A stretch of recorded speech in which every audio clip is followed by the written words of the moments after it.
of how like few musicians and artists take advantage of social media. They use it in the sense of like they have it.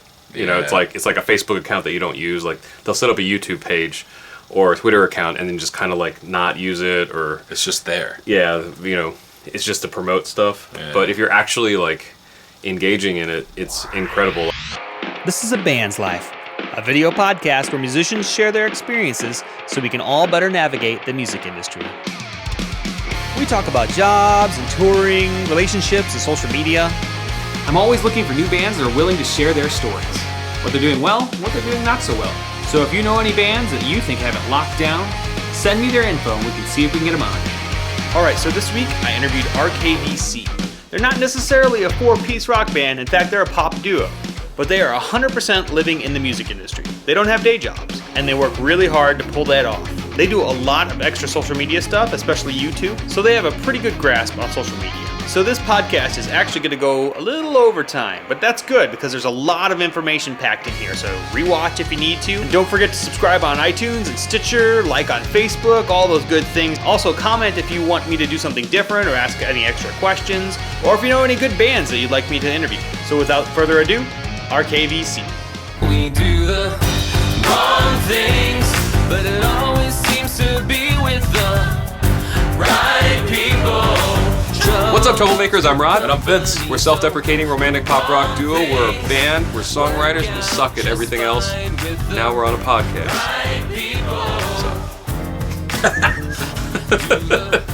Alright guys, thanks so much for doing this interview. Good being here. In our own place. Rod and Vince and I have been friends for a long time, but I really wanted to have RKVC on here. I know that they're a little bit different from the bands that I have been doing a podcast with, but for good reason, because they're actually out here doing it 24/7 and as their real jobs. Real.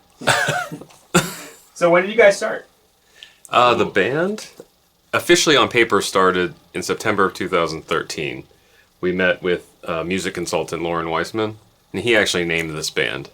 Yeah, that was a funny story, man. That's also the time we learned to put cinnamon in your coffee grinds before you brew the coffee. It's quite delectable. But you have to mix it first or it clogs up your coffee machine. Sorry, Nat. That was our old roommate. But yeah, there's that whole like old movie scene where some guy like writes the number or the letter or the whatever word on the piece of paper and folds it up and kind of just like pushes it across the table. That's what happened here. Except when we opened it up, it just said RKVC. We were like, huh? How much are we paying you? But it worked. The whole point was to be memorable and also identify to us directly, and it does both those things in our opinions. Yep. And we were playing for a little bit together before that. In 2010, there's a longer story about my whole solo career, which is like another whole podcast or video. But once Vince and I started working together, we were performing under my solo name, but as a duo for a couple of years. And then we decided to change the brand over to the band name since it was becoming more and more just us working on stuff. And that's when we had the meeting with Lauren to make all this stuff happen. So yeah, turned it into a duo.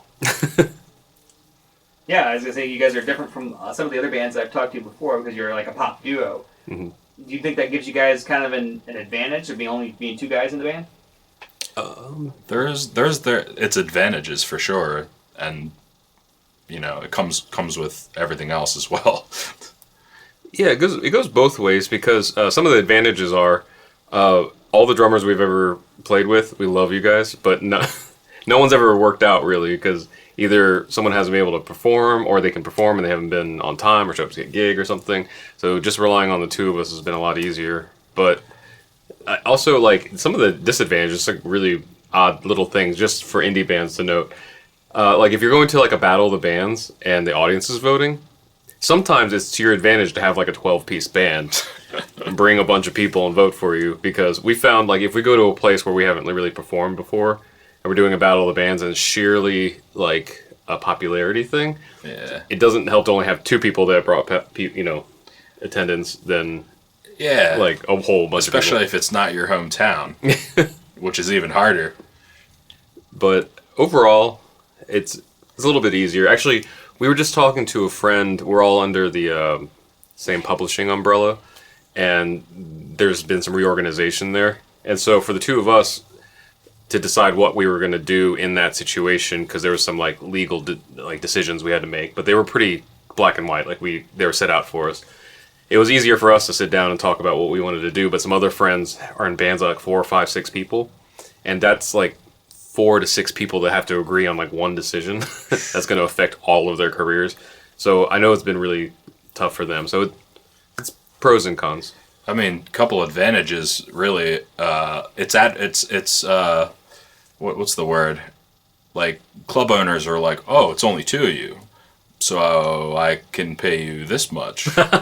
And then you're also like, no, you can pay me this much, but yes, it's just the 2 of us, you know. So like to clubs and stuff like that, or really a lot of different things, outdoor events or little like small things. It's really easy for people to hire us because we're just the 2 of us. So they like that. Another advantage is when you go on tour, it's only the 2 of you. And you had mentioned like making decisions, so like make that decision.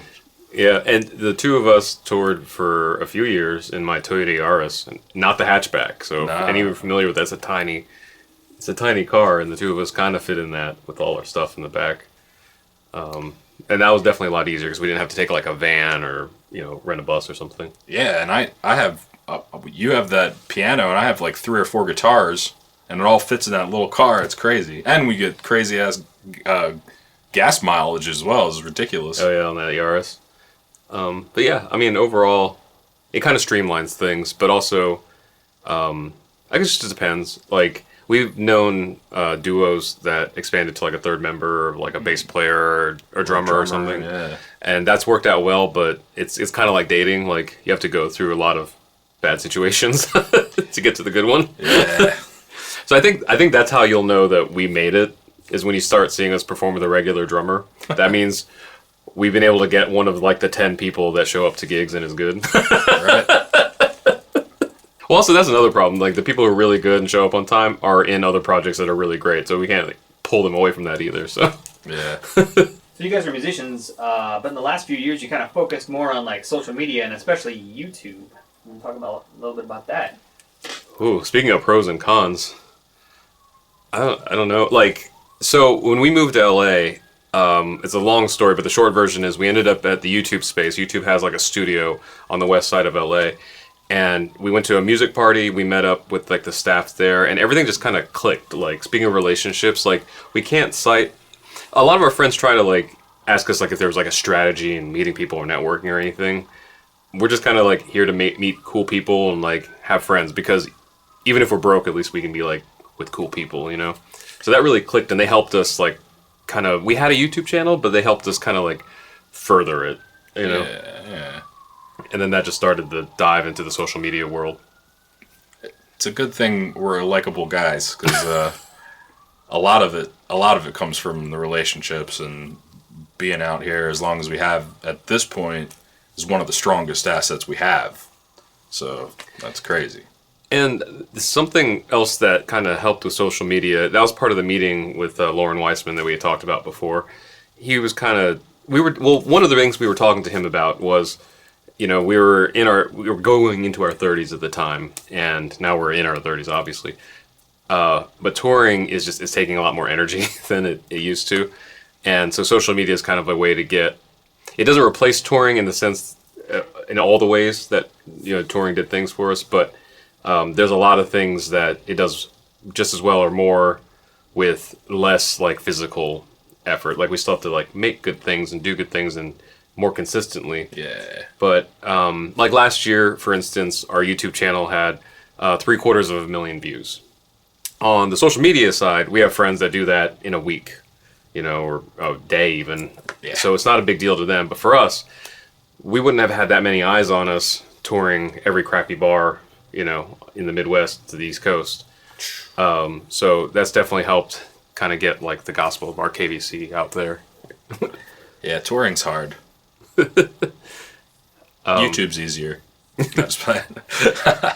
But also, it's also been a way, since social media isn't just a musician's game. Actually, very few musicians take social media very seriously, it's really interesting because we were talking to an attorney friend of ours who was also surprised of how like few musicians and artists take advantage of social media. They use it in the sense of like they have it.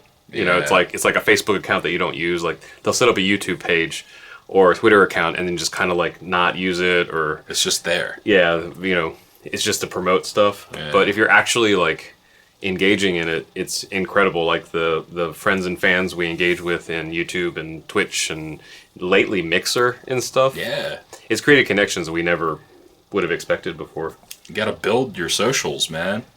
I tell you, it's one of the most important things as a band, really, or any artist, I would say.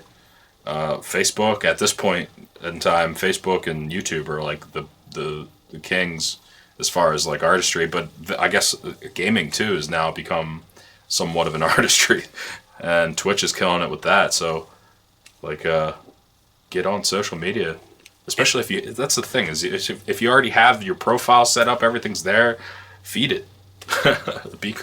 If you say you're creative, then be creative. And outside of like the business side of things, I mean, that's all been great, and that's obviously part of it. Like most of our social media is very like strategic. It's not just that we 750,000 views, you know.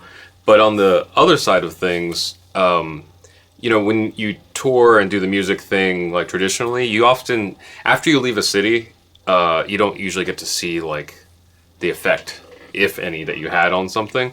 With social media, it's a lot easier. Granted, not everyone gives you feedback, but we've been able to see like communities like help each other out. Like people will comment on songs. Just this last week, by the time you guys see this video will be out. There was a video by a smaller channel called Geek Room that had come across us. He had realized that he'd seen us like 5-6 times in other social media stars' videos, and then checked out our channel, and then checked out our music and really loved it. We previously, like, we wouldn't have been able to see that because that guy's out in the East Coast and we didn't even know he existed before he put this video out. Between that and comments and interaction, we're actually able to like feel like the response, you know, of the things we put out there. It's the ripples back. You're putting the ripples out, and you may never see them come back, but that we see them come back, and that's how we know we're doing the right things, though, too, with the wrong people. Yeah. But I even saying we do. I mean, Vince has been playing music almost his whole life. I've been playing at least since college on, and I think both of us go far back enough that we remember a time that you would put a song out or something, and even if it reached the far reaches of the world through the internet, you wouldn't necessarily, you would only have like your family and friends feedback on it. So it's like, oh, it's great because my mom said it was great, or my brother, you know, and it's kind of like a weird skewed view. Now you put a song out and you get every end of the spectrum. It could, you know, it'd be like, Die, love the song, you know, It really is every end of the spectrum as far as comments are concerned. And to see how it affects different people, even in ways we didn't think. Like, there's people that write sometimes and they talk about how this song or something we did online meant something to them, and they explained why, and that wasn't our intention at all. Like, they just interpreted the song or the video differently. And that means a lot because, I mean, it's kind of, I forget who said, there's a few artists that have said it, like once you put it, Jack White, once you put like something out there, once the White Stripes released a record or RKVC releases a record, it's the world's now, you know? Yeah. There's something we intended for it, but it kind of just keeps growing, you know? The craziest thing, the other day, a friend of ours came in town, and we showed him the React video that we did for the new song we released called Wrong Things with the Right People, and he started crying in the back seat of the car. Oh, really? I didn't see that. Yeah, he was like crying and got emotional and then started telling us why, you know, and the only response I had, other than being speechless because I was that's the reason we do what we do, is to see that type of connection. That was really cool. If you want to check it out on our channel, there's a video called like YouTubers and Musicians React to Our New Song. We had asked a bunch of friends. We didn't really even have criteria for it. We just reached out to like a bunch of friends that were on social media and YouTube and stuff. And it ranges from people with like 50 subscribers to like 10 million. Yeah. And at first we thought we might have to kind of ask people to do certain things, like not fake anything, but be a little bit more excited or like say something more. But we got everybody's reactions into our new song, and it was incredible. Like, just and that's something that I don't think we would have been able to see in the past, because some of these people are like live in other countries or across the country. Yeah. Or something. So the fact that someone could shoot, I mean, we had videos come in from cell phones to like professional video shoots and stuff, that they could just do that and then send it over to us, and then we could share it with everybody else. Yeah, it's crazy the relationships we've gained through YouTube and social media and just being out here. Man, it's pretty dope. You guys are friends with some pretty big YouTubers. I mean, how did you even get started to get plugged into any of that stuff? I mean, like, I know you talked about it a little bit earlier, but I mean, you guys are at the YouTube place all the time. Yeah. Yeah. I would say a lot of it is the conferences. When it's conference season, Yeah. especially us, like we try to get to everything. Yeah, we were at Vid Summit this week. We didn't expect to be. Yeah. And just being there and being us. we meet all kinds of people. It's funny because I don't know if we're the right people to ask about how that happened, because it's, I can't think of like any like general situation. I don't know, like we just like being around creative people. That's something I didn't know about myself before. I thought it was like music, you know, and now that we're out here, like we have people who review hamburgers and people who do comment videos, and you know, there's some shows and all kinds of stuff. There's some people like beauty vlogger. I didn't even know beauty vloggers were like a thing. Yeah. And we have some friends that are like, you know, in various stages of their career with that, but that's something they do. A lot of comedians. A lot of funny people. And I don't know, we just like being around creative people, and then it just kind of turns out they end up being either, you know, starting something or being superstars in what they do. With the very few exceptions, most of like the big like YouTubers or social media stars, we didn't really even know that was what they did until maybe like the third or fourth time we met them. Yeah. Like we're hanging out with them, not even really talking about it or knowing what they do. And then later on, like finding out like, dude, you're do this thing. Yeah. You know, I hate name dropping, so we won't name drop a whole lot. But yeah, there's been a few people that, I mean, to be honest, there's a couple people where we met them and we got to be friends, didn't know what they did. They might have not known what we did.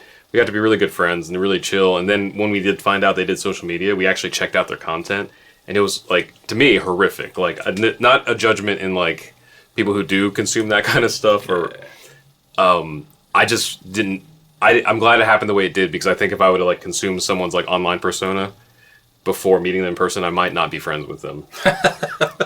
And then we all kind of realized we, like, you know, do our things. And, you know... Yeah. The creators that you love are often at least slightly different when they go home than they are on camera. Put it that way. Yeah, you turn it on when the camera turns on. It's crazy. And it's funny because people always talk about like Hollywood stars, like in real life. Well, on camera they're nice, and in real life they're like horrible people. And you discovered it could be very true in the other ways too. You know, like they're really good people, but like they seem very horrible online. You know, so. Or scary. You're like, oh my gosh, I wouldn't want to do that with that person, or be in the room with that person when they're talking about this, and then you meet them and you're like, oh, yeah, they are like that. No, just playing. I don't know if that answers your question, but I think also since being in Los Angeles is also like a huge advantage, because it's a really big small town. Like I feel like everybody knows each other somehow. For example, there was I'll name drop this guy because it's somebody we met recently that deserves to grow a little bit. And I was watching some of the recent Shane Dawson videos about like mental health and stuff, and in one of the suggested videos was this channel called The Rewired Soul, and the host, his name is Chris. I'd never seen this guy's video before. It just got suggested. I watched it. Interesting. I think thumbs up, and then moved on with my day. And then later that evening, we ended up at the Patreon after party for Vid Summit, just hanging out with some friends, and in the hallway I see Chris from Rewired Soul. I was like, dude, you don't know me, but I've watched one of your videos for the first time this morning, and then just ran into him. He doesn't live in Los Angeles. He came in for the conference, so that was kind of serendipitous already. But then as he started like naming off like some of his like social media idols, we were like, this sounds really douchey, but we're friends with that person and this person and this person. Like we did a show with this person. We've done collabs crazy with because this all the person. names he was saying was like, Yeah. oh yeah, Or we'd mention somebody crazy. in passing like that they should check out, and he was already like a fan, and it just kind of goes to show like it's a pretty tight community. Some would call it cliquey. I don't know. we introed him to get him a thing. Oh yeah. Like we ended up hooking him up, so that was really cool. But I think the best answer we could give, because for us it's kind of accidental. Like we just want to have cool people around us. So even if we're doing bad, at least we got good people around us. Yeah. That our location, I know a lot of people are like, well, now in this day and age, you can do this thing anywhere. Yes and no. Like we have friends that don't live in LA that do what we do better or the same, but it does make it a lot easier here. Yeah, it is true when they say like you got to surround yourself with like people that work harder than you, stuff like that. Mm-hmm. Like I don't know if you can do that everywhere. Yeah. You know, you probably, but it would take you longer other places. Well, Like because there's so many YouTubers here. There's so many like creative people in LA. It's a lot easier to like kind of find the good people, not like the. on the YouTube side of Snakes. things, I remember, I think our first holiday season in LA, we were at the YouTube space working on something. We were on the computers, like editing or looking something up.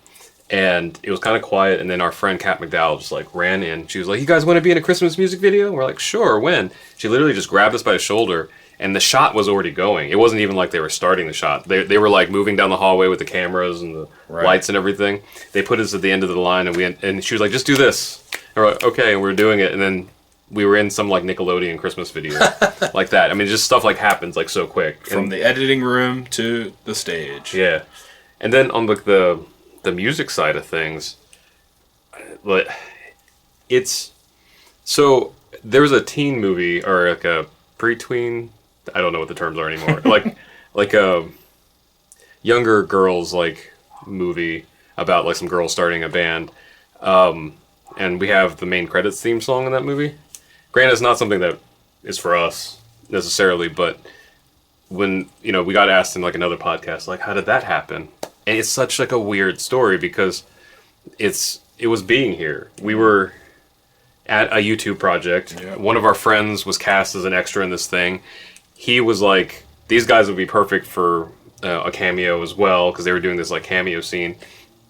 So we go down there to film the cameo. We're hanging out in the holding house for all the crew and staff and everything. We do our cameo. The director, we hadn't met the director until like they were filming the scene. Yeah. She ended up being really, really nice. And we played a song, and the part we were in was there was going to be no audio taken. Like, we were making a cameo, and they were going to run some, like, other music over it. Right. So she was like, just play anything. And so we played one of her songs, and she jumped up on the table, and she was like, I have to have this song for this, for this scene. And so we called our publisher, and they worked that stuff out. And then the next meeting we had, like, maybe a month later, after filming was wrapped, to go talk to her, just to meet up about, like, what was happening with the movie and everything. Yeah. Another song that we'd been sitting on, that we'd worked with another artist on, we sat on it for like 2 years. Like there was no song was done for a while. There was no right place for it, and it turned out it was perfect for this movie. It was pretty with our friend Giada J, and the director loved that. And so between that and then one of the other extra characters ended up singing a song we co-written. Yeah. We had 3 licenses for like one movie, just because we were around. Yeah, because of YouTube again. Kind of all goes back to that. And just real quick, the last little piece here, like going there to YouTube Space in LA and like talking to the events team, talking to everybody really, and just being a presence there, it really helped. And then going to the events and then meeting people that have bigger channels that we could work in there and working with them and building that relationship really was like the foundation that we made at YouTube Space that got us. It kind of was like the springboard to the next thing, which was It also putting out the videos that we wanted to do. It also helps with like the mental space too, just having cool people around, including the creators that we talked a lot about, but also like YouTube themselves. Like just being when we're hanging out with like people at YouTube, like that work there and Yeah. stuff. Everybody's like really positive and kind of like just they want everybody to be successful, and Yeah. they've always been really nice to us. And down to this is a little long story. We accidentally ended up on the Oscars because of like a Jimmy Kimmel prank, and then we were there. And the first person that I got an email from was someone from YouTube that was watching the Oscars, and it had nothing to do with business. It was just like, go you guys, you know. And it's stuff like that. It's like it. I'm just glad that there are like good people in these industries, and so our goal, I guess, the short of the long story is we try to find like the good people or the best people in all the different like corners of the creative world. Absolutely. And, it makes it a lot easier because even if we're not like creating something, at least we're having a good time, you know. It's all genuine. So you guys had mentioned your new song. How do you guys go about releasing music nowadays? Since you guys don't do a lot of live shows, so obviously physical media is probably not as popular.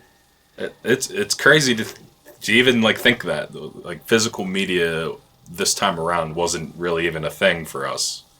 Like all our sales would be online and through YouTube and through social media. It's crazy. I used to have some older. I think I still have a vinyl or two of rods. Oh wow! And in fact, my wife always talks about it because you made a cassette once, and it's we don't have any. I don't think we have a working cassette player, but it sits inside my my bathroom cabinet. So nice. Every morning, like you see my face. Rod's here. Watching you pee. Exactly.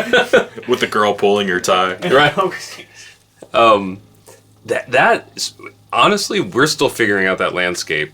When we first moved to LA, I think it took a year, and we released West Coast Drug, which was a 7-song EP. That we had literally a handful of physical copies. I think we might have ordered like less than 50. Yeah. And half of them were for like promoters or radio or something. And then we have like 10 left, and there's probably like a couple dozen that actually got sold or something. Yeah. But most of it happened on not even iTunes anymore, Spotify. Like, and Pandora. Pandora. And Apple Music streaming, which is very confusing because it is part of iTunes, but it's not. Like, we're trying to figure it out right now because I think right now it feels like everyone has like a different path, and so you have to kind of figure your own way. Like, there's less like put an album out, print this many copies, go on tour.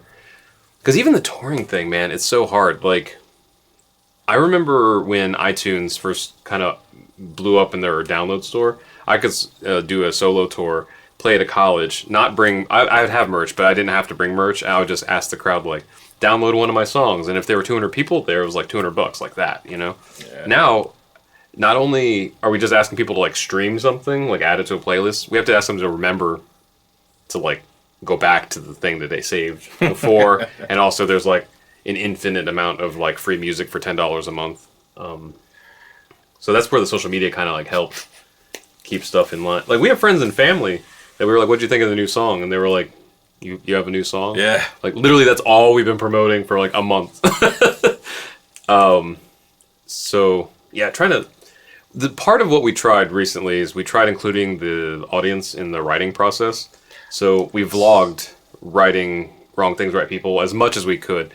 It's a little weird because sometimes we just forget to have camera up. And sometimes we just don't want to be there because I think people see songwriting that don't write songs, like they see it as like this luxurious process, like you're in a castle. This magical thing. Really, it's like you're in a room with whoever you're writing with and you stare at each other for like 6 hours and then for like an hour you write. Yeah. You know, like, what is this thing going to be? Coming up with stuff, and then at a point you exchange what y'all are writing, and then it's kind of boring. But this last time we tried a couple times. Like, I know there was a couple times Vince was working out guitar parts, and there was a couple times I was writing out song ideas, and that we would include like an uncut, like, here's 20 minutes of me trying to figure out like what this idea is going to be. Yeah, and I think that helped, but it's hard to tell because even with the new way music's being distributed through streaming, we won't see stats for like weeks. That's why another reason why YouTube was really good in that what we're talking about was we got immediate feedback. Mm-hmm. Like, I was with the thing, I was doing little guitar parts and I'm listening to the track and I'm trying things and I'm like, I don't know, that's cool, this may be cool or whatever. But then afterward, like, an old manager that I used to work with was like, "This is the best video you've ever put out. Like, I love this. Keep doing this stuff."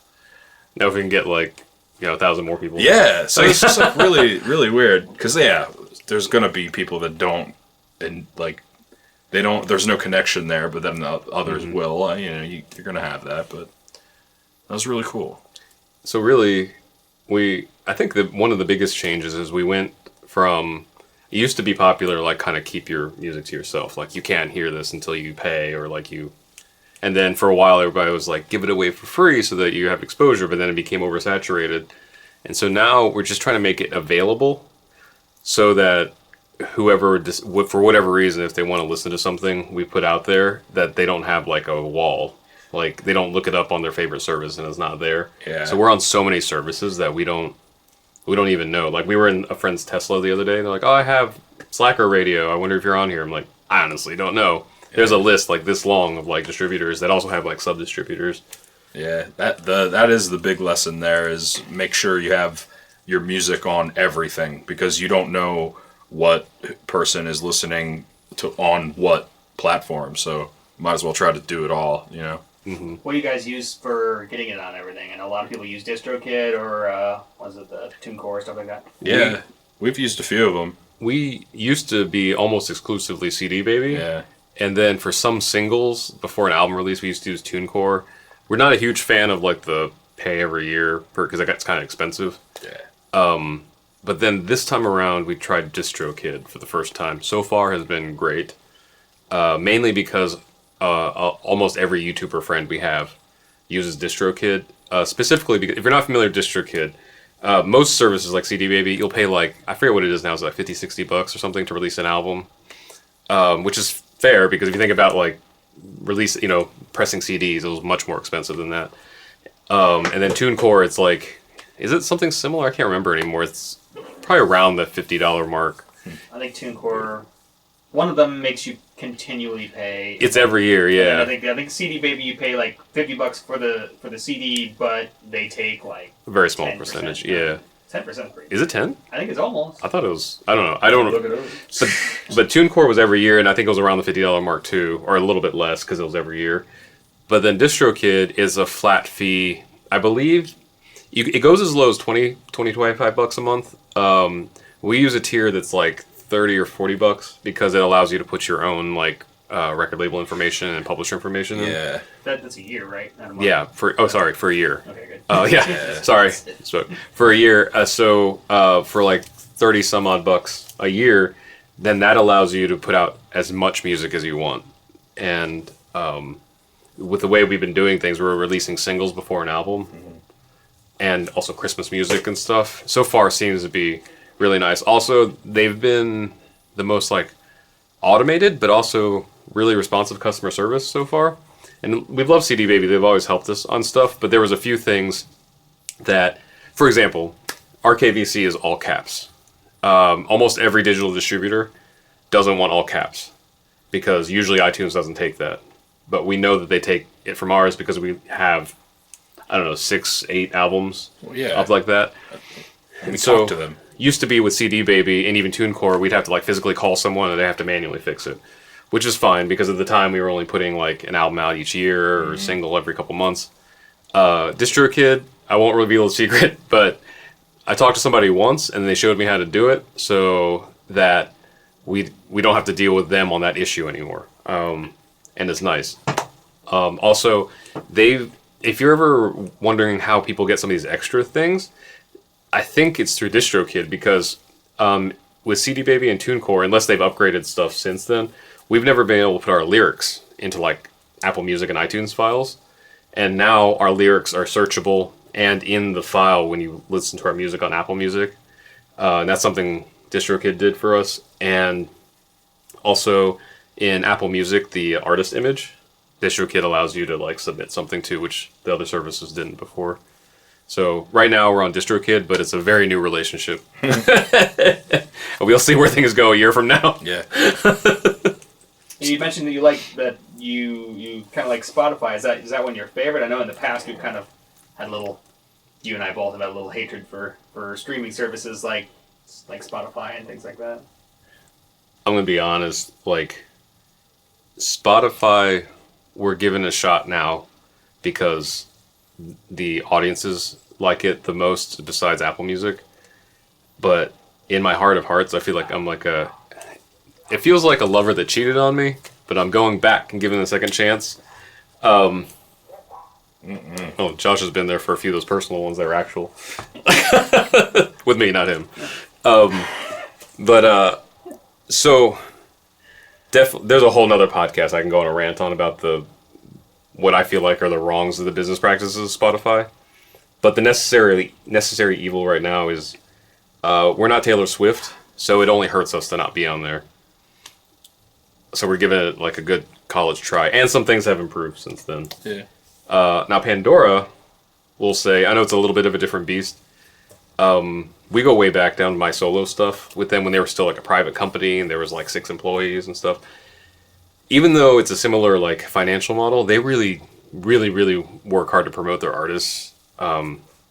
They've suggested our music through the Pandora algorithms and stuff. But then when Pandora went to like phones, they started pushing our music out through push notifications and things, so we couldn't really ask. That was wild. But Spotify, we're on like a retrial. There's also, check us out on Spotify, by the way. I love getting those calls from like a family member, like, "Hey, I was in Walgreens and I heard your song in the Walgreens." It's like, "How did you do that?" I'm like, "What do you mean how did I do? I don't know how that works." And then later we found out it was through Pandora. Pandora hooked it up, yeah. Yeah. And yeah, so Spotify. Spotify's really, it's like one click away from becoming YouTube for music. And I know YouTube wants to become YouTube for music. And we're doing that too, just so it's out there. But with Spotify right now, it's like there's so much stuff out there, and you're basically making ad money from streams. So you got to ask fans to like add to playlists, and it's interesting though because I feel like we're getting real numbers now. Before, people would buy stuff and you don't know how much they're listening to. They could buy a song either digitally or through a CD, and it could become a coaster. You don't know. Yeah. But now we're actually seeing how much people are listening to things. So I feel like we're getting a little bit more accurate of a grasp of like what songs are actually popular of ours, which has been very surprising to us. Yes, it has. For example, we have a song called F, C, D minor, B flat, and that was supposed to be our throwaway song. It is hands down like one of our most popular songs ever right now. Yeah. And most people, I was presumably watching and listening to this, are musicians, so you get that joke with that title. But then there's other songs like Bad Habits that we thought might do okay, but for a while was like on the top. I mean, it might actually still be in one of the top streamed things for us. Yeah. So it's really kind of showing people's true colors, because people can hide what they say. Like, they might be embarrassed to have liked a song. Like, Bad Habits is not a thing you should be proud about, like the topic of that song. But so maybe people aren't necessarily like, yeah, Bad Habits. But if they actually like it and listen to it, then those numbers presumably don't lie. If they're actually listening. That's like Spice Girl fans. Yeah. I know you guys out there have this all bought the Spice Girl shit. You won't admit it though, but the numbers show. I know the music Modernization Act just passed a couple of days ago. Yeah. Like, I haven't even gotten a chance to like dive into that. I mean, like I think I researched it last year, but those bills change like all the stinking time. Same. Like up right next to when it gets passed or whatever. So I'm just anxious to see how that's gonna change things. Yeah. I haven't seen the updates or like anything new. I remember the stuff from back in the day though. I read the one when Senate passed it, and I haven't read anything since it actually passed. Yeah. So far, seems like all good things. Yeah. The funny thing is, though, the way the propaganda works, we have some friends who aren't as versed in music business, and they're like, "Oh, I heard that MMA is like really bad for musicians." I'm like, "Did you hear that from CSAC?" Because that sounds like something they'd say.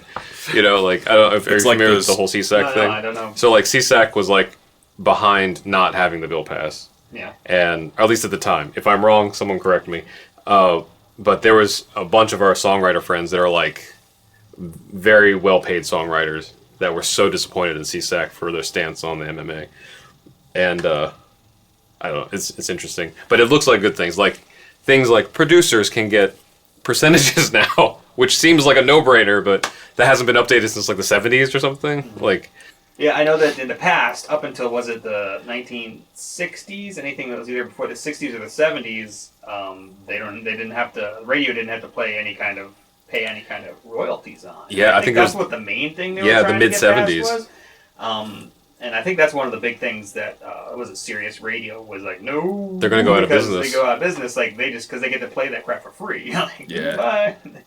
I think it's like it's a core sin if a person who created something can't make a living or make fair monetization off something they created in their lifetime. Like Bruce Springsteen is still alive.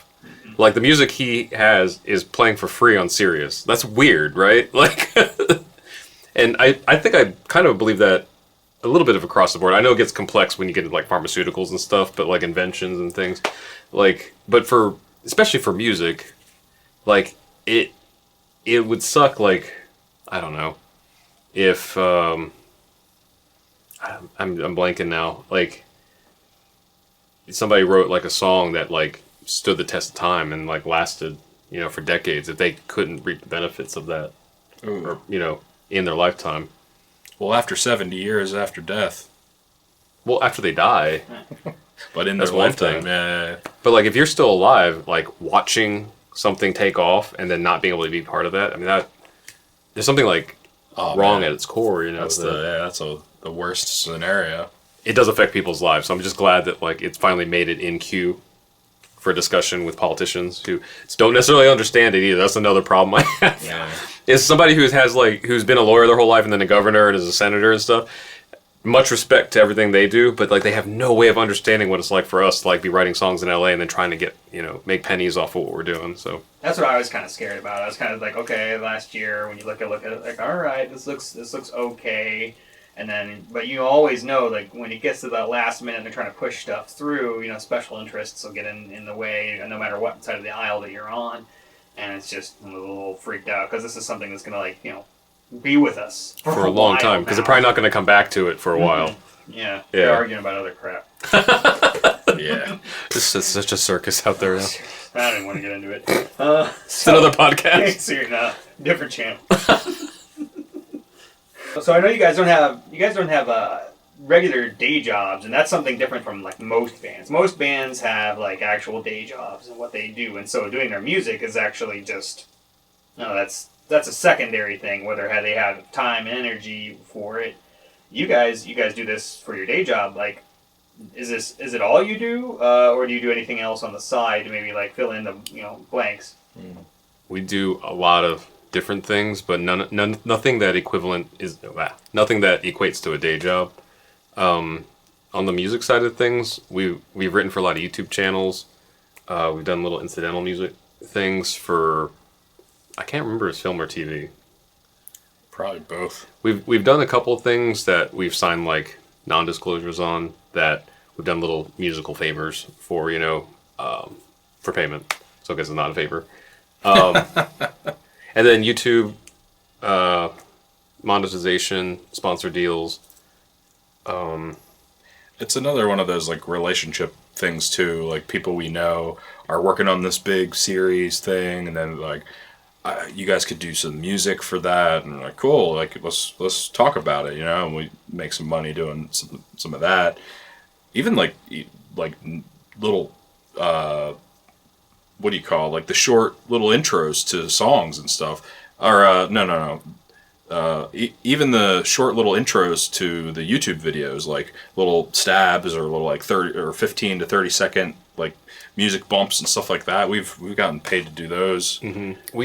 We wrote and performed the theme song for the new Phillies mascots that came out a couple years ago. Mm-hmm. And then on YouTube, like our videos monetized. I know that's been a hot button issue, and we're not very popular for saying this, but it hasn't affected us, at least in the way that people have said. And not that we're the dirtiest channel out there, but we're definitely not like family friendly. But I think it's a matter of like finding our audience and being true to that. So we're not trying to cater to everyone. We're trying to cater to our audience. And I think that's worked out well because our our AdSense, if you're familiar with YouTube stuff, has been pretty decent for the size of our channel. Yeah. And also another nice thing about social media is like it helps us be really transparent about like our sponsorships and brand deals.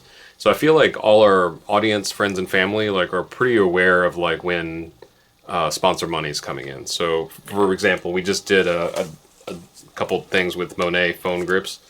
People saw that during Father's Day. You could win one. They paid us a little bit of money to do some Instagram and video stuff. We've done stuff with Sundance Film Festival. Yeah. So all that stuff comes in. And it's all our own music. Yeah. You know, whether it's a bed of music or if we're playing in the video or something like that, especially with the Sundance thing, that was us actually playing. Yeah. And so, I mean, it's really inconsistent. Like, we're currently late on rent. So we put out videos about this too, though. Yeah. Like the whole, like... There's a video you should watch on our YouTube channel called Nobody Talks About the Middle. Yeah.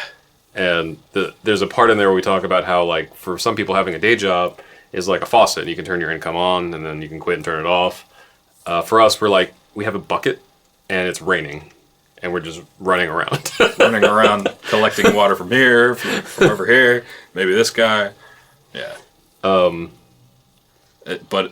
Like, I want people to like, get it out of their heads, too, because I don't know if people actually think this or not, but, like, we're busy all the freaking time. I will attest to this because I'm like, hey, Rod, you want to hang out tonight? No. Tomorrow?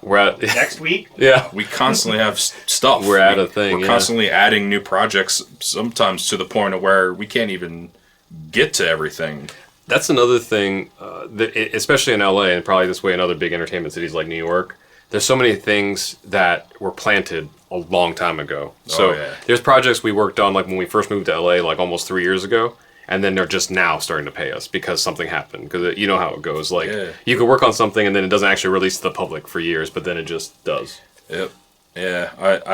I can recall many conversations with my dad, like, we'll see what next year has, man. You know, that's the year, all this stuff from 2 years ago, you know. So. And also, huge thanks and shout outs to Patreon and everybody that supports us on Patreon. For those of you who aren't familiar with the site, you should go look it up. In short, it's a way for fans and patrons of arts and different creators to support their favorite creators. So on our Patreon, you can pledge like a certain amount of money each month. It can be like $1 or it can be all the way up to like $1,000. And we have people from, right now we currently have people from $1 to like $100 a month to support us, and you know, and they get some kickback stuff, like we send out mail, like handwritten letters. We have video chats with some people. Video chats are crazy. That's so fun. Like actually getting to meet the fans. Yeah. Like talking and getting to know them, and then every month it's like, sometimes it's every 2 months, and then a thing or whatever. It's just really great to know how they feel and how they think and what they want. And also in our like live streams, a lot of live streaming now has like monetized components, so people they'll just want to support us, and it's been really great. It's kind of like heartwarming because I remember it was one of our birthdays, I think, or before one of our birthdays, we had like live streamed. Oh, Vince or Rod's birthday is coming up in a couple days or something, and people just dropped in like on YouTube. It's called Super Chat. Like, here, go like have a beer on me. Mm-hmm. And we were at VidCon once, and we were so busy we couldn't put a video up, so we live streamed, and we're like, "Hi, we're in a room full of YouTubers. If your favorite's here, yell at them, and then we'll go grab them." You know, because all the YouTubers that were in that room were friends, so we weren't just grabbing random people. But like people were jumping in and out, and you know, some supporters on there were like, here's $20, like go have fun at VidCon, you know. So that's really nice. And then Patreon's another one of those things where, to be honest, we had a Patreon account for like 3 years, zero support. Like we even released music on there early, and something about it just wasn't clicking. And then we met the people at Patreon. Like we were at a party. No, we were at the convention. Yeah. They have their own convention in LA, which we're going to be at in a couple weeks now. Yeah. And that staff actually sat down and like worked with us on like the features of the site and like how to, you know, best practices, and the options are crazy. And also, you know, credit to Scott Nicewonder from NerdSync. Like he both talked us through how things were on the creator side, but also NerdSync was our very first patron supporter. And that got the ball rolling. Now, we're not like, crazy with supporters on there just yet, but we have a really good amount, and we're very faithful to them, so they know about everything first. Some of our friends, they literally make their living off of Patreon because their supporters are so crazy. Like, I mean, crazy in a good way. Yeah, awesome. Crazy awesome. And maybe we'll work up to that, but at the very least, no matter how much money we're making on Patreon, we told them, but we want to say here too, we appreciate any amount individually and in total, because that's like money that people like worked for and they put into a place of supporting us. So whether it's $1 or $20 a month or whatever we're making from it, it always has the same level of appreciation. We always put a lot of thought to where that money goes. Yeah. And we've told them sometimes we're like that much short on rent, so that's where it goes to. And this month we got an audio recorder because when we do these, not this video, but our own videos, and when we help Granny Potty Mouth with her videos, we were just using my phone plugged into a lav, and that was great, but had its issues. Yeah. And we have that now, because of Patreon money and stuff. So greatly appreciate it. Every bit of it helps us continue to do what we love to do, and it's just cool that they like what we do and that they're willing to support even like $1 a month to continue that. That's crazy. Yeah, because so currently as of filming this, we're at like 3,200 subscribers on YouTube. I know not every single one of them is watching constantly, but if half of them gave $1 a month, like that'd be a great income, right? Yeah. So it's just a matter of like, I don't know, we want to do content for our audience and for us, and then the algorithm is last. It's not a popular thought right now. We've gotten a lot of arguments with other creators about this. And I know there's an argument out there of like, well, how can your art be discovered if it's not put out there? At the same time, I don't want to like put something crappy out there that's being discovered. So attach a bunch of fidget spinners to my guitar. Well, real quick, I know some people probably don't know what you're talking about when you mean the algorithm. What you're talking about is, sometimes some people think that YouTube isn't sending my stuff out. Why are they sending this person's stuff out? They must be screwing me. Most people attribute that to YouTube. It also applies to like Facebook and Instagram, like whatever social media platforms there are. Yeah. YouTube is the oldest also, so that also applies more. We don't know. I mean, that's the short answer. Like, everybody pretends to know something. We definitely don't know. The other people who say they know have derived information, so they know to some extent. But at the end of the day, no one really knows, because you can always find a very successful exemption of like whatever someone said. And that's not to take away from, we have a bunch of friends that are like YouTube gurus and stuff, and some of them work harder than others at getting their information. But for example, like there was a long time, and even still now, every YouTube guru was like, you have to put content out like as close to daily as possible. Like, and some people that works for, like daily vloggers, like the Logan and Jake Pauls, like that's their audience. They're watching a show. But then our friends at NerdSync, he can put like one video out a month. And granted, that's not preferable, but it's a really good video. So I'd rather have like one really great video or two really great videos than like 30 half-assed videos. Right. Just kind of sliding by, just like filming whatever. So there's been a real lack of people looking at like actual data. That's a personal feeling of mine. People have a feeling, they're like, oh, the algorithm's not pushing my stuff, or like, people aren't seeing things, but just gotta learn how to read their writing a little bit better. Right. Because there's some people that'll say like, well, what we do works. And when they mean what works is they mean views. Like, so they'll say like, what we do works in terms of like getting views. But then when you look at their numbers, they're not really. They're, in a couple hundreds, which is still great. But for us, that'd be a great number. But then they'll say something doesn't work for, this channel only puts out 2 videos a month. That obviously doesn't work. But that channel does more views than the channel that claims. So it's all, it gets kind of messy. I feel like there's a lot of hypocrites out there with that. Yeah, there's not like a one formula fits all kind of deal. There's so many variables. You're trying to fit all these variables into one formula. It just doesn't work. Like, yeah, how many social media things are you on? Us? Yeah. Lost count. Yeah. YouTube, Twitter, Instagram, Snakt, FlixUp, Twitch, Mixer.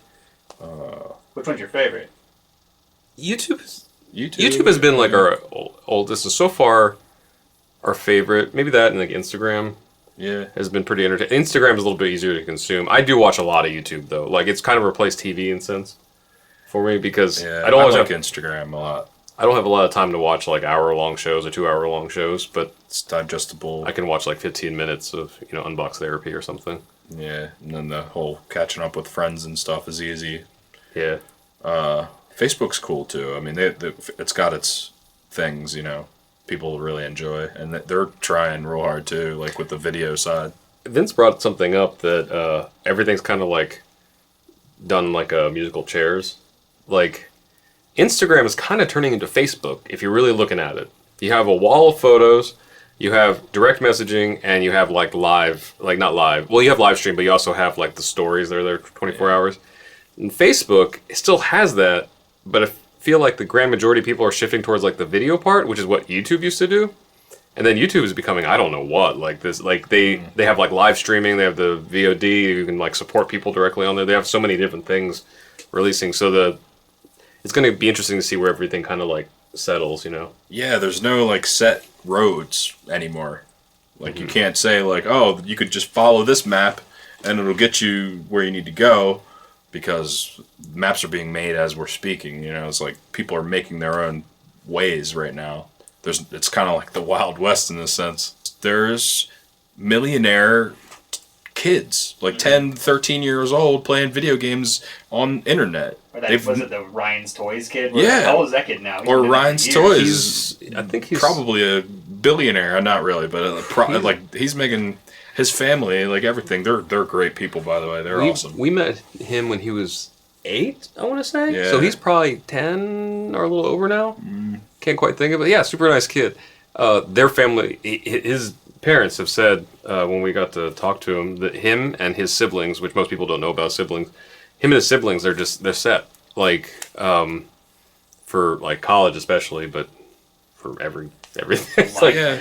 But it's crazy to think that they'll never need to get a job. They'll never have to like go to work at McDonald's or like cut grasses for that $20 your neighbors, that type of deal. But they might, you never know, like.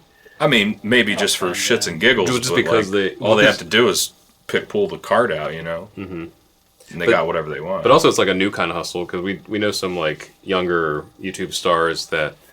I don't think the sentiment of like the repetition of work ever goes away, because not to say that like YouTubers complain or whatever, but it's still work. So, we, us included, like have social media friends that are like, I have to do this today, and even, we're, without disclosing anything, we've been on contracts where we've had to like post something every day, and it's fine. Like we agreed to it. It has been very low effort, honestly, but it still comes up as like, have to do that, and there's still like a slight annoyance, maybe? Not annoyance, that's not the right word with this, because we are lucky that that's the thing. But it still is kind of like, well, mowing the grass isn't too bad. Neither is, posting this thing. But I mow some grass.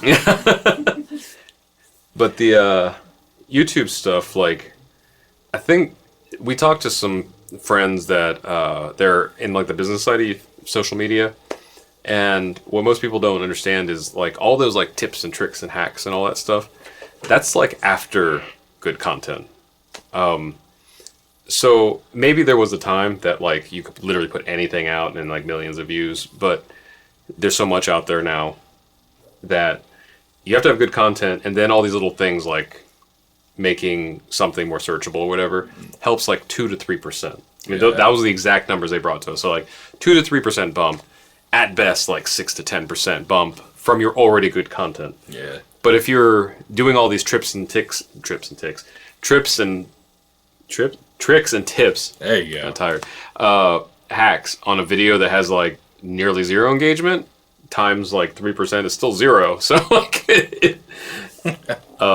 so we don't have the whole bunch of pride about it, because I feel like we're surrounded by, not everybody, but we're surrounded by enough people in different creative fields. They're just like, they need something to blame. So they're blaming like an algorithm or like somebody else for, and maybe there is partial truth in it, but complaining about it, even if it's true, Doesn't help you. It doesn't help you, you know. So, but I think the best engagement, both in your music and your social media, comes from people just genuinely liking you and what you do, and then somehow the right audience will find that. Like our friend, I don't even know what she wants to be called these days. Laces? Let's call her Laces, because that's the last thing I saw on social media. She's changed her name 4 times. She doesn't perform a whole lot anymore, but she had a show coming up, and we just went to it, and she was afraid that people weren't going to be there. The thing is, she's an insane performer. She's a fantastic songwriter, and she's a cool person. She's a friend of ours, so I like the room was packed, and she was really surprised by it. But I was like, it was a no-brainer for me, because the only thing that would have kept us is if that specific time we were busy with something else. But even then, it was like, I'm gonna like what you do, and I like you, and so I'm there. You know, if I have to convince people of one or the other, then that's a problem. It's all good. We were just on a Scooby-Doo podcast that was longer than the movie that we were commenting on. So that was fun. Which movie was it? The Scooby-Doo? Scooby-Doo 2 Monsters Unleashed. Ooh. It's a NerdSync podcast. If you want to check it out, Scott Niswanger from NerdSync watched Scooby-Doo's 2 Monsters Unleashed every day for the month of October, and then had guests on for each day. We were day 7. Is there a reason why he chose that particular movie? We asked him that on the podcast because he'd been talking about it for a while. Podcast. No one remembers. Okay. It is the better of the 2 Scooby-Doo movies, though. Yeah? It is. Hands down. And Of the we 2 watched movies. We watched both of them. I watched both of them. Well, because we needed the narrative context. I did, at least. It's a thing. They were fun, though. It's quintessential early 2000s entertainment. Oh, yeah. I mean, like, I love Lillard in the movie. Everyone else, it kind of feels like, man. Yeah. Dude. Freddie Prinze's alright. Yeah. We Seth Green's in the second one, isn't he? Yes. Yeah, so we made a connection that the whole second movie is Howard the Duck trying to teach Hawkeye's wife how to love again. This is way off subject. Okay. You guys have mentioned that you guys had a publisher. Do you guys also have a manager? And how's it with dealing other people outside the band that's going to be dealing with your music and money and stuff? Yeah. It's a tough trust thing. Luckily, with our publisher, we go way back, so we know we're friends. We were friends first, Yeah. and then the business side came into things. So, and she's always helped us. She's never gotten in the way, and she's always helped in whatever we needed to do. And sometimes that meant that she wasn't getting paid for it. So that's been great. And then at the end of the day, we can't, like, we have reasons, but there's just something. We trust her, and there's not like any like set reasons, like, you know, we didn't, you know, it's not like this thing happened and we trust. It's just we had a relationship. That's it. Getting there. And you see this is like a reoccurring thing, right? It's all based on relationships. Now, it sucks. I was just thinking about this. It sucks if you've been doing the wrong thing this whole time, and now you want to start like gaining relationships and starting all this stuff. That's going to be a lot harder. Like that and like, you know, Yeah, being out here for as long as we have, and then like planting the seeds and everything. It all encompasses relationships and nourishing those relationships and making sure that they're the right relationships, because you can have a relationship with anyone, but you'll know very quickly which ones you want tight and which ones you kind of just like keep at arm's length. So that's a huge business move, is making sure you got the right people around you. I would plug her publishing company, but they're reorganizing now, and I don't know what it's called just yet. So before she changes it again, we'll update this later, I guess. Yeah. But then Go ahead. But then we have a manager. We don't have a manager for our music side, but our manager producer for our YouTube side is Jen Kelly, and we met him through Granny Potty Mouth when we first collaborated, and now, you know, we have a long friendship with Granny. We were actually just at her place filming some videos with her right before this. Jen, just once again, he's just a really good guy. He's smart in entertainment, and we kind of we'd signed on before this, but then the thing I think that really cemented it, that we didn't talk about a lot in public things, is the short version is we had this really nasty situation with a stalker who didn't have good boundaries or sense of boundaries. And that's a rough place for us to be in because we appreciate everyone that supports us, but this person's like showed up in our personal space uninvited. And actually not only uninvited, but when we told them not to come, they used really extensive measures to find us. Yeah. To the point where it was scary. And then that puts us in a weird position where how do we address this without seeming, without seeming like dicks? Because we do appreciate most people, but then that thing was like too far. So Jin was able to handle pretty much all of that without us having to be saying the tough things, not to just to them, but like to things surrounding their situation, like some semi-legal things. Yeah. Were taken care of, and besides my own like mental anxiety resulting from all the things were taken care of, and so that trust was there before, and then that definitely like cemented it. So we followed that guy into we followed him to like a haunted ship to investigate spirits. Like that's And at this point, Jin's like, "Hey, show up here. We do it because that's the trust we have." so And not a lot of people can say that. those two things, and then outside of that, there's people in like specific situations with like their company, like Agents and stuff well, that we work with. like Tiny Sponsor is a company that's gotten us probably 80% of our sponsorships. They're not technically under like the RKVC umbrella, but we work with them very closely. We're really good friends with Mike Prasad, who's the founder, and relationship. yeah, and so he takes care of us, and whether it's the company or him personally or the combination of both, every sponsorship you've seen us do with Tiny Sponsor has been so like real and genuine. Like he brings us something, and then either we've already been involved or liked it, or we found out something that we really, really love. It's always like fit. Yeah. So like with Sundance, they wanted like a 1-minute short film about struggling musicians in LA. Easy. Done. Looking at it. And then when we were starting a gaming channel with some friends, they had like a coconut energy water thing, which was beautiful because we would literally be recording video games for like 12, 16 hours at a time. Long time. And so to be able to like keep up energy without feeling like garbage afterwards and we haven't even been sponsored by them for like months now, and we still consume the product and like it and look for it and stuff. So that there's like that team. So to answer kind of like two parts of a question, like part of the team, Tiny Sponsor is definitely like part of that, but not, like they're also their own thing, but we also trust them. And so that's helped us on our financial side because we're able to do things we kind of do anyway and make things we make anyway and then get paid for it. And It's then a beautiful thing. And then there's like a bunch of other like PR agents and things that help us with stuff that we're good friends with that always take care of us as well. Mm-hmm. So. It's a crazy balance. Cool. So, like, I know you guys have dropped a ton of information, like, and a ton of great tips. Is there anything else that you think that people could learn from? I know a lot of musicians, they don't even take advantage of half of the social media or the other things that they need to be doing. What would you tell them to focus on the most? Like a platform or something? Yeah, or just maybe not just a platform, but just like just anything. Anything. Yeah. Anything that would give them maybe a little bit of boost to do something. I know right away is you need to have mentors.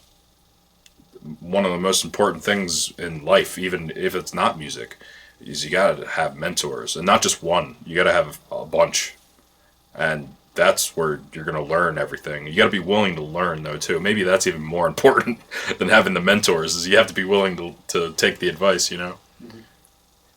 That's gonna help you across the board, financially, anything, relationships, like. What do you call social cues and like reading the room, stuff like that. You can learn everything from mentors. We learned so much about what we do on YouTube from our friends who have been doing it for 10 years before us.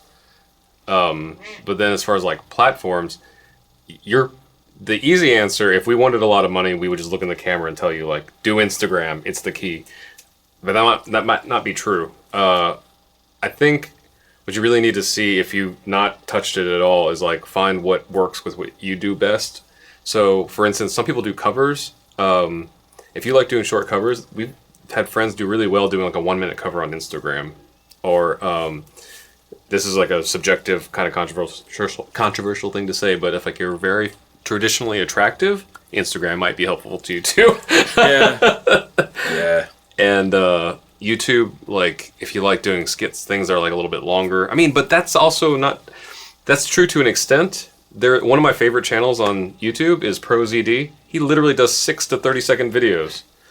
So I can't say that it's only for longer form, you know, he's very successful. And his views are crazy. And he's genuinely entertaining, and they're very low production. Like, he's just funny, and he's, you know, he's talented. Like, the delivery, though, yeah, like, everything's there, too, though. If you really look at it. I think it's not shot shitty. It's not crap. It's good content. I think, also, if you're just getting started, to not be afraid of, like, new platforms. Yeah. We have... I'm not going to call anybody out by name, but, like, we have some friends that are, like, on a very similar level as us, like, with, like, socially or whatever, like, social media-wise and stuff. And they're a little bit snobbish about the social media platforms because they'll say, like, well, this platform doesn't have as many, like, viewers or whatever.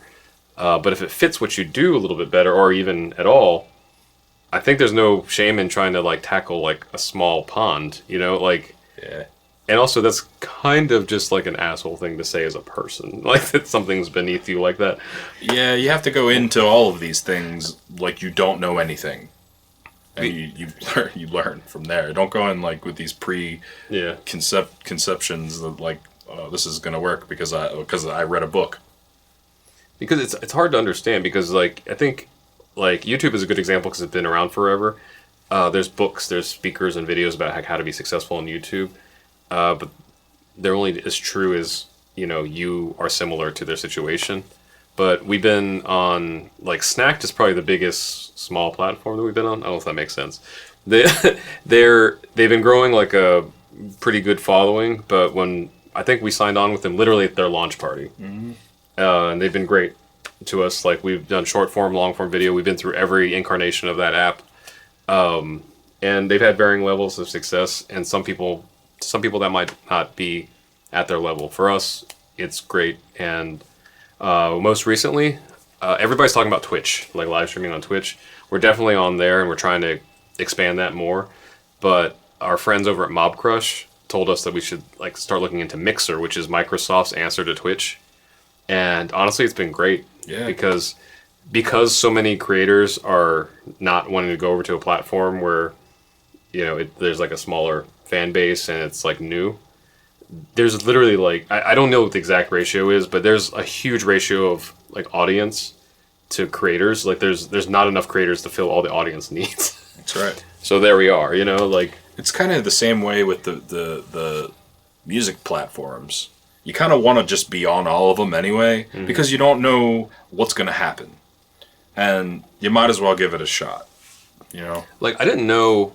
So, we talked before about a friend who had a Tesla.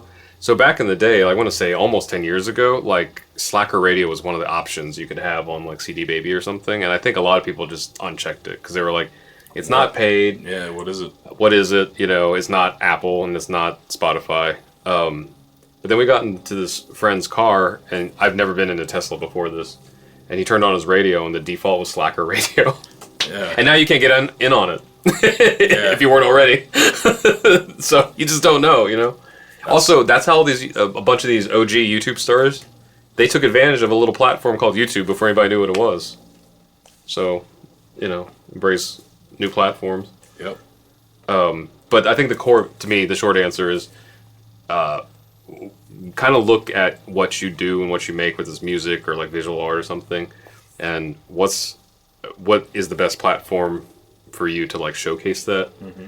Because it might be different for you. We have a couple friends that are Snapchat superstars. I didn't know Snapchat was still a thing. You know? Let alone them having superstars. Yeah. And we had friends that were like musically superstars, and now it's called TikTok. You know, you just never know where things are going to go.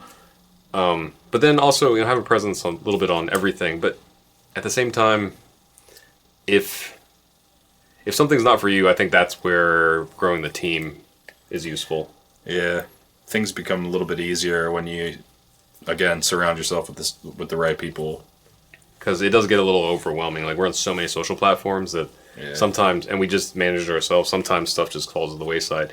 We've joked, and it's kind of serious, that the first bit of money we get that's, like, beyond our needs, we'll probably be hire editors for, like, videos on YouTube, and some teenage girl who knows how to use Instagram better than us. Yep. to do that, because we enjoy consuming, but the thought process of, like, how that all works is so crazy. Yeah. The editing is grading. Editing is... You know, I want to do more music stuff when I'm editing. I'm editing like I could be writing a song or I could be laying some guitar tracks down. There was a moment, like one of our first holiday seasons in LA. Once again, we were at YouTube Space, like editing some videos, and there was a moment, like, you know, when the room gets quiet, all of a sudden, like it just kind of happened, but everyone looked up from their cubicles, and we all looked at each other, and there was like a kids entertainment channel, we were a music channel, there's like a friend who reviews cars, like someone else who had like A balloon channel. like skit channel and stuff, and we all looked at each other and we're like, none of us wanted to be editors when we grew up. How did we end up here? We all been there videos all day. So that was tough, because to be honest, like in 2000, like early part of 2017 through the majority of 2018, we hadn't put out any new music, and that was kind of scary. We'd focus on social media so much, which was a good investment. Yeah. But we're definitely like shifting that focus back to music now that we have like that foundation set. But it comes back down to, I forget if you were there with us at ASCAP Expo a few years ago. Koo Carroll, who, you know, wrote Umbrella and Single Ladies and produced like Justin Bieber records and stuff. He used to say, like, there's no shame in washing dishes so you can play guitar, but just make sure you're washing dishes so you can play guitar and not washing dishes instead of playing guitar. Yeah. And the only difference is up here. Mindset. So whenever we're putting together like a video or something for us, or sometimes we help with like Granny or some other friends of ours, to not do it because that's what we want to be doing. Yeah. It's like other stuff. It's to support the other things we're doing. Or the main things we're doing. Another big thing is start. Yes. Because a lot of you, I'm sure, have tons of ideas, or you've recorded tons of music, and you just don't know what to do next. You don't know the next step. Literally just pick one of them and start. Because usually what will happen is you start somewhere, and then you start somewhere else, and then you all of a sudden you get the momentum. Now you're everywhere, and now you're doing everything. But you just gotta kick it over. Those options are out there, but yeah, just start. Whether it's YouTube or music, especially YouTube. There's YouTube, as far as video making, you will only make crappy videos until you don't anymore. So you need to get it out of your system. Yeah, it was starting with the podcast. Even like I was like, I don't know exactly which way we're gonna go.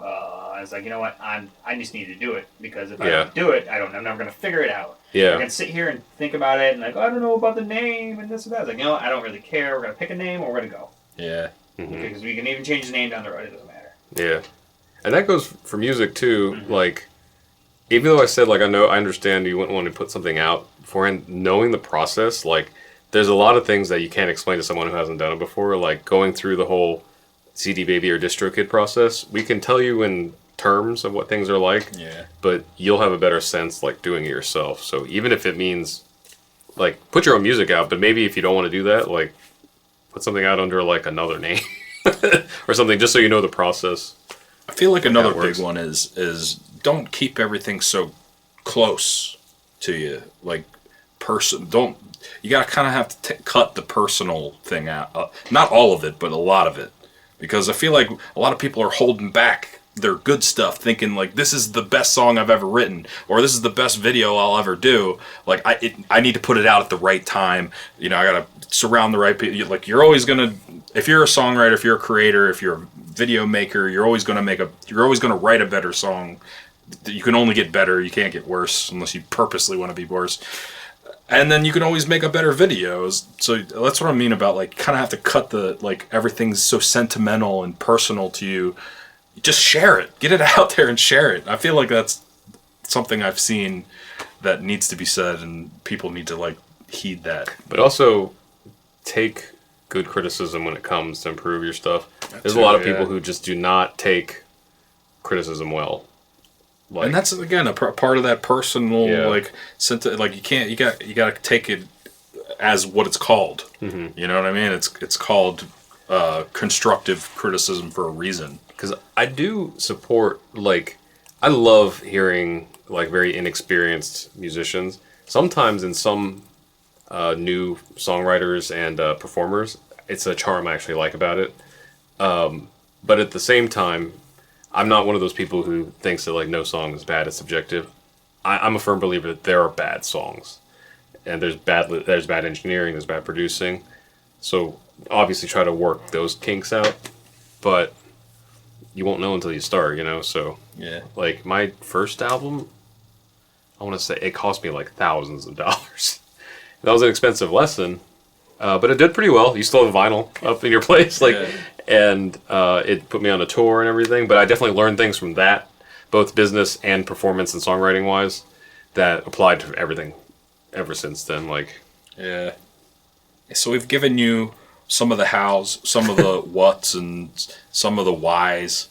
I think another good thing to kind of add to the whole thing is it's always going to be overwhelming. Yeah. It's always going to be like, this is crazy. What am I going to do, you know? It's always going to be like that. The best lesson is to find the calm in the chaos. Like, get used to being uncomfortable, because usually that's the best route. It's when you're like calm and comfortable and cozy, nothing's going on. Nothing's happening.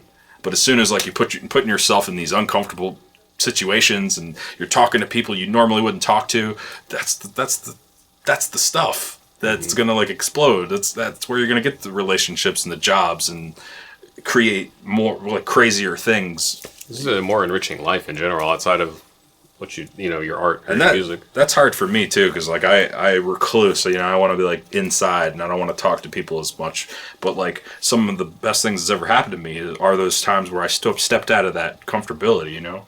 So I do admit, like, we were actually talking to our friend Scott about this. Like, I feel like I have a certain amount of like social chips in my system every morning, and then they just kind of get delved out, and then I run out, and I have to like try not to be a dick at that point. Like, we were months ago. I talk about this all the time. Like, in general, like when I was in high school, I worked at Walmart. I loved talking to people. At that point, you would ask me. I would have said like I'm going to work retail for the rest of my life because I love meeting new people. And now, like a few months ago, we were in line at Panda Express, and it was a longer line, and I just used all my social chips for the day. And this blind woman came up behind me with her like seeing eye dog and just started trying to start a nice conversation with me. She was like, "Oh, what are you getting today?" And I didn't want to talk to her. I was like, "Please don't talk to me." It's a constant struggle. Everybody knows like, that story, though. I have to like. Everybody has a scenario, situation, story just like this. So that happens every so often, and I go to bed that night. I'm like, I have to work on this. Like, yeah. Like there's so many, you know. Not even. I don't even think there's like an opportunity or anything. Like just to be a good person, I need to work on that. Yeah. But yeah, stepping out of your comfort zone is a big one. For music and for any arts you're putting out there, like I'm still a firm believer, and I might die being wrong, but I want to put it out there. It's like I'm a firm believer of like just make good shit and then worry about everything else afterwards. Because people will joke about like a crappy song can become number one, but like how true is that? Like how many accidental? You know what I mean? Like yeah. There might even be some outliers, but the career that you want to have, will it predicate on shitty songs being promoted? You know, like, I don't know. I don't know. A lot of things end up taking care of themselves, too. Mm-hmm. So you put out a song or whatever, and you're like, oh, I still have like 30 things on my list that I still have to do. Mm-hmm. And then like a month goes by, and you're like, oh, wow, that's done. How did all this get done? And like, it just kind of happened more times than none. That's kind of the result of like getting started and putting it out, and then not worrying so much because shit ends up taking care of itself. Yeah, and you do have to worry about like doing things like social media and all that stuff. But I can honestly and confidently say like the best things and the biggest things that happened to us as RKVC on music and in video and social media happened because someone or a lot of people liked something we did. Like my solo album that Josh has a copy of the vinyl of was in Best Buy stores because that music seller liked the album. And I didn't have to pay like an extra fee or anything. Like it was just there. Yeah. And you didn't have to pay people to put it in magazines and newspaper and stuff like that. It happened because you put the record out. And then there's and it was a good record. And there's YouTube videos that we've put out that like someone famous or popular or whatever genuinely liked, and then there've been a few of these, like not just one, like a bunch of these videos that we put out that someone genuinely liked, and then they shared it with a larger audience, and it's all stemmed from like we did something that like it was as close to good as we could get it, you know, because once again we're always like working towards stuff like, but it's like the nightmare for me now would be if I put out something that I don't like and then work really hard to like try to promote it. Yeah, that would be. It's like polishing a turd. Yeah. I've done that with music before. Right. From practical advice, though, if you have the opportunity, as much as this is kind of controversial, like in some of the music world, there's a thing called Taxi that people have different opinions of the company themselves, but there's a conference they have, and it's really easy to find a friend or get into the loop in that and stuff. If you can make it out to LA for that conference, there's a time I can remember it. The first time I went to that conference, they had a listening session where they would like you drop your CDs in boxes. They would randomly select CDs, and you would listen. There'd be a panel of like A&R reps at the front, and then a room of like 3,000 people. Like legit people that are like actually finding songs for movies. Yeah. And so it kind of was cool that they were there in case they found something, because people have found stuff there. But also just being in a room of 3,000 strangers, when that song came up on the speakers, it wasn't even my music. You get it. Like, you know if it's a good song or not. Like, and That's a crazy test. It switched my perspective so that now when I listen to like our music, my own music, it's not like, oh, this is what I felt like. It's like, that's not good. That it puts you like right next to yourself, so you can like, so for like really like objective advice for me, that was a big moment. Like hearing that big of a forum, hear your music for the first time, like I think it just changed. We were sitting next to a friend once, and they picked his music, and they were like, cool, can't wait. And the first note hit, and I saw him sink in his chair. He was so proud of it until they got there, and no one even said anything. No one cringed or anything. But the moment it played, like he could tell. All of a sudden, he could feel the energy in the room. He was hearing it through everyone else's ears. He was like, "This sucks." Yeah. Like I should have worked more on this. Like, and so it's a tough lesson. It's also really tough to swallow. Like what I did isn't good enough, because at the end of the day, you know, being a musician, especially, but any kind of artist, your job, like what you want to do is like relate and communicate to someone else something you were putting out there. You gotta have a thick skin, though. Yeah. And if you're not doing that, then you're not doing your job right, or you're not doing what you want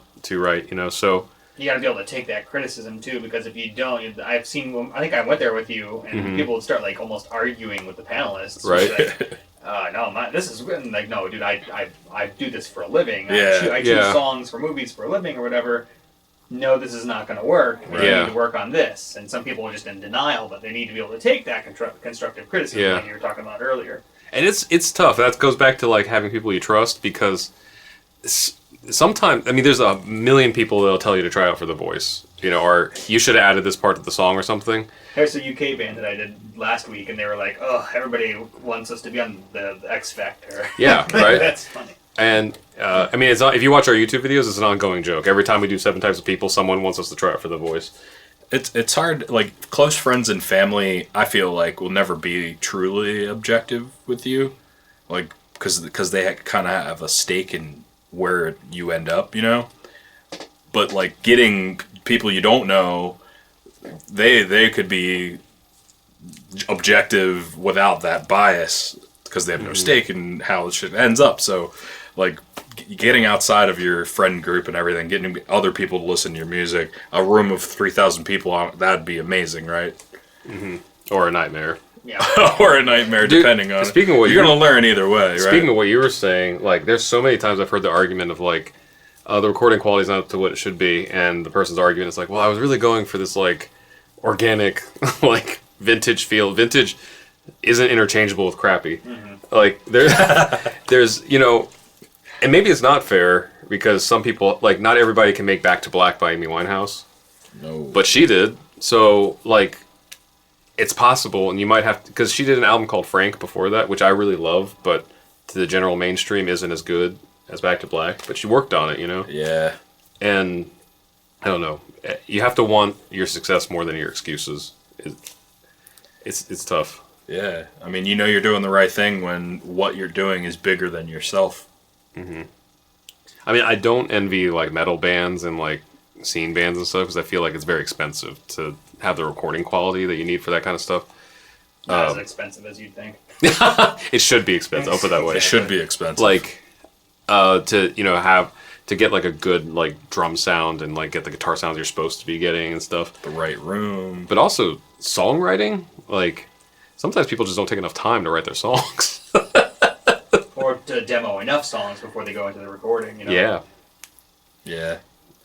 You know what? I don't know if this helps, but like even trying out different versions of the same song, you may be like, oh, this sounds way better. That's actually, they just made a movie about this. That old song, I Can Only Imagine. I can't believe I just said it's old now. But it is, because it's like, what, 15 years Yeah, old it's now? way old. Oh, God. Like, My wife saw that movie, yeah. She Yeah, loved right. I want to watch that movie, actually. But the story behind that song is it was originally an upbeat song, which is really hard for people to imagine these days, because it's a song that people play at funerals now, you know? And I guess it was, I don't know if it was a joke or something, but the piano player played the song like at halftime, and they were kind of making a joke out of making it a ballad, and everybody kind of looked at each other like, it sounds really good. This could work, yeah. And that's their legacy. If no one remembers anything from Mercy Me, they'll remember I Can Only Imagine. And Butterfly Kisses, you know, like from Bob Carlyle, you know? Yeah. But like these songs are like, they have their fan bases, but that one song, like, you know, kind of created a legacy, and it was an alternate version, so. Yeah. Just try break things. But you were saying before, like, you're always going to write a better song. Dan Wilson from Semisonic, most people don't know, but after Semisonic and Closing Time, he wrote for, like, Adele and the Dixie Chicks. Like, Someone Like You was co-written by Dan Wilson.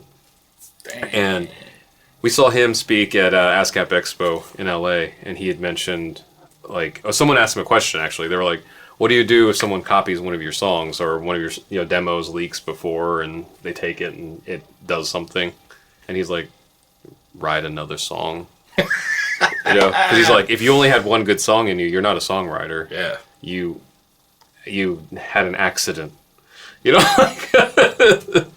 So that might be a tough pill to swallow as well. But we're still looking for, I mean, this is coming from a place of no ego, because we haven't found, like, that magic bullet for our stuff yet, but we're working at But it. we've seen it in the sauce, like getting those outside perspectives and people's thoughts, you know, through social media has really been given us a chance to evolve the correct way instead of, you know, some weird way, you know. I'm sure that Spotify, actually, when what you were talking about earlier, when you could see, like, what people are reacting to, I'm sure that it actually informs, like, oh, maybe we can write a song like Right. this. Maybe people would really, really like something like that. It's never like a immediate kind of like, oh, we need to do this now, you know.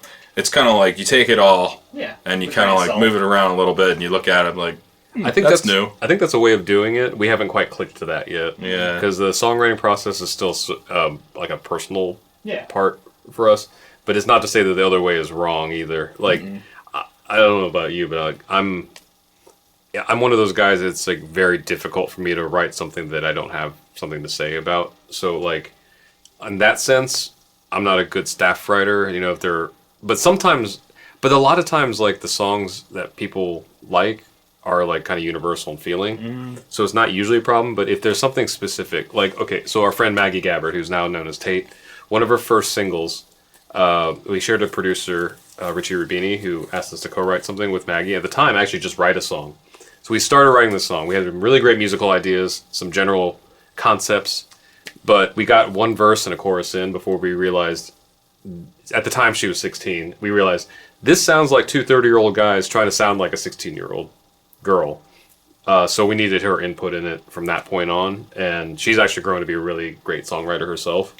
Yeah. But that was one of those cases where like, I don't know what she's going through. You don't want to fake it either. Right. 'Cause you don't want to like fake write things in either, because it's not going to be genuine. It's not going to sound genuine unless you're like a crazy like, oh, I know what vocabulary to use here. So almost like, all the songs that are on RKVC records either started out as like something that we wanted to say or expand on, or was like a challenge. Like back on our first album, there's a song that's just all John Cusack movie titles. Mm-hmm. And even though that's not like an experience or a story we wrote about, we were like, can we do this? Yeah, it was a challenge. It was a genuine interest. And they got to be our most requested live song at that time. We had a conversation about Wednesday being hump day, and then Friday being, the start of the weekend. We wrote a song about it. It's like stuff like that. It was things that piqued our interest and kept a good conversation made for a good song. Well, like the last song we just put out called Wrong Things, Right People, gotten really good response. I feel like a lot of people relate to it. Yeah. But it came back to, so the song released in 2018. In 2016, I think, we were walking around Glendale Galleria Mall with some friends, like way past closing hours. And you see this on the vlog, but we're like, well, hopefully we don't get caught because we got to get back to our car and there's security everywhere.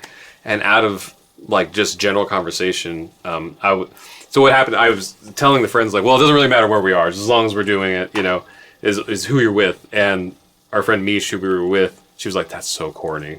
She was just laughing at me. She didn't even say it. She just laughed in a way that I could tell. She's like, that's so corny. So then I tried to correct myself. I was like, no, I mean, it's just do all the wrong things, but with the right people. And then everybody was just kind of like, oh, yeah, that thing. Yeah. And then it became like the sign off for all our YouTube videos. It kind of became a mantra for like our troublemakers that, we call our friend and family base, our friend and fan base. Yeah. And then it was such like a engaging concept that was so universal that I couldn't help but like I want to write something about this, So we wrote it because we really, really wanted to, and then just so happened to be like a really marketable idea. So not to say that you can't do it the other way, we just don't have experience in doing it the other way of like, we could do a song like this. But maybe somebody else will have some input on like how that could work, Yeah. Maybe we'd be more successful if we could do that. I don't know. It's tough. So go ahead and talk about, about the new song, or what's your next thing? What's going on? So the new song, we're going to try, I just got my computer repaired, so we're going to try to finally do this thing where we shoot a music video with the input from our YouTube subscribers using YouTube polls. So this is something that is not a completely new idea, but I feel like a lot of musicians aren't using. So, for example, we're going to have scenes where like we're drinking, and in the poll, before we shoot the scene, we'll ask like, are we drinking whiskey or beer? Or both, or whatever, and then use that input. And there's different scenes like that. So we're hopefully that video will be out sometime in whatever future we can get that out. Yeah, it's going to be fun. We're currently working on the next song for the album, which is a ballad. Which is funny because everybody's been complimenting us on how upbeat and fun the last song was. So we're just going to bring the mood straight down. But actually, it comes on the 3rd anniversary of us moving to LA. So it's more of a personal thing for us to put out there. Then hopefully finish the album sometime in early 2019. Yeah, and all of you guys could get Wrong Things, Right People on pretty much all of the platforms. Yeah, you can, except for Slacker. So all you got to do is type in RKVC and you will see us everywhere. Yeah, and at some point we'll start a podcast that we've been telling Josh we're going to start for like 2 years. So one of the many awesome things to come. And of course, our YouTube videos, we live stream every Sunday night at 11 p.m. Pacific time. And then more throughout the week. Although we promised everybody we would do it this week, and we haven't yet. So yeah, we were going to do it Wednesday, and now it's Saturday. And then we live stream on Sunday. I don't know. Maybe we'll jump on later. I don't know. We'll see. That's the beauty of social media. But yeah, we want to put out more music next year than social media posts. Yeah. Or not posts. That's a lot of music. More music next year than social media projects. Yeah. Because we spent the last couple of years like focusing on social media. Killing it with the social side. Yeah. Get back to the music now. And we've written music and performed music in now dozens of pilots and projects that we've signed paperwork to say that we can't talk about. So by the time you see this, or maybe if you're watching this way down the road, that will have come out, and maybe that's why you're watching this. And this was the point where we couldn't talk about it. So, Right. But just be clear, nothing's big yet. It's just stuff that could be. Because that's the nice thing about Hollywood is no one could have guessed, no one knew what Friends was until after it was. So we might be part of the next that. We don't know. So yeah, thanks Josh so much for having us on. I don't know if you used your name in this or not. Yeah. Okay. Or if you have like a alter ego. No, I tried that once. It didn't work out well. Yeah. So thanks for having us. Yeah. I hope you guys can take away some of the things we talked about. Hit us up on social media because God knows we're there all the time. And yeah, as we end every one of our YouTube videos, don't forget to do the wrong things With the right people. Bye. Peace. So a lot of great info was really packed in there tight. I'm going to probably try to split these videos up into maybe some smaller videos as well. Let me know if there's any bands you'd like me to interview. Put them in the comments. Make sure to also subscribe on iTunes and Stitcher and all those good things. Thanks, everybody.